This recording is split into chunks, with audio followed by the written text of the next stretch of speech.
Kan nafsu tuh bisa dikontrol. Ini istilahnya ayah tiri adalah kakak iparku dan mantanku adalah ayah tiriku. Hi world, Happy New Year everyone. Bertemu lagi dengan Jenderal dalam cerita-cerita melalui surat yang dikirimkan kepada Jenderal. Dan kali ini ada surat dari Jayapura. Suratnya cukup, tidak panjang juga, tidak terlalu panjang. Kita langsung baca suratnya saja. So, let's dive in. Kakak Jenderal, malam ini sepi, hanya hembusan angin saja yang menemani pedih hati ini. Mau mati rasanya, tidak ada pegangan hidup dari orang yang harus melindungi saya. Saya lulus dari SMA Negeri 1 Jayapura. Oh, kita satu alma mater. Asal saya dari Serui. Saya tidak melanjutkan kuliah karena kendala biaya, jadi saya kerja di salah satu toko di Jayapura. Saya tinggal dengan ayah tiri, mama, dan kakak perempuan. Hidup kami tidak akur, selalu saja bertengkar. Yang jadi tempat curhatan saya hanya pacar saya yang adalah seorang PNS di kota Jayapura. Pacar saya sering sekali ke rumah dan dekat dengan keluarga. Malam itu, saat pulang kerja, ada pertengkaran besar di rumah. Kakak perempuan dapat pukul dari mama sampai dia minta ampun. Ternyata, kakak baku bawa sama sapunya bapak tiri. Malam itu begitu tegang. Saya paling tidak suka dengan situasi seperti ini. Karena situasi cukup tegang, saya minta pacar saya datang untuk temani kami di rumah. Ayah tiri dan kakak perempuan akhirnya lari. Mereka berdua katanya saling mencintai, jadi mereka pergi untuk cinta mereka. Wah, ini sudah aneh nih ya. Jujur, saya tidak paham dengan pikiran mereka.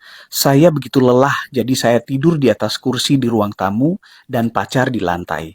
Sekitar jam 2 pagi, saya bangun dan lihat pacar saya tidak ada. Saya segera bangun dan mencarinya. Saya dengar ada suara orang berbicara. Jadi saya pikir, pacar saya dengan mama lagi bicara. Saya jalan menuju dapur di mana suara berasal. Kekakuan membuat saya tidak bisa bergerak. Lidah ini menjadi keluh.